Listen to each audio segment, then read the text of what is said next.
আসসালামু আলাইকুম। আশা করি সবাই ভালো আছেন। তো আপনাদের মাঝে একটা ভিডিও নিয়ে আসলাম তরমুজ ব্যবসায়ীদের। দেখতেই পাচ্ছেন দুইটা মানুষ অসহায়, কেননা ওরা তরমুজ বেচতে বেচতে বিভিন্ন ধরনের লস খাইছে। লস খাই এখন রাস্তার ভিতরে শুয়ে আছে। আর দেখতে পাচ্ছেন গাড়ির ভিতরে অনেক মাল রয়েছে, রাস্তায় অনেক মাল রয়েছে, কেননা ওরা লস খাইতে খাইতে খাইতে খাইতে ত্যক্ত হয়ে গেছে। সেই জন্য ওরা আর মাল বেচতে মন মরতেছে না। কাল থেকে সারা ধরে রাস্তায় শুয়ে আছে। কে যদি পারেন ওদেরকে আর্থিক সহযোগিতা করিয়েন, কেননা ওদের যে লসগুলো গেছে ওই লসগুলো যেন ওদের উঠে আসে।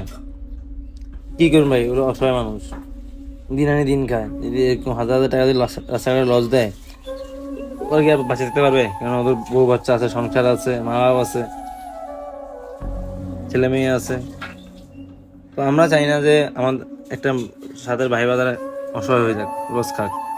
তো আপনারা যে যেখানতে পারেন কিছু সহযোগিতা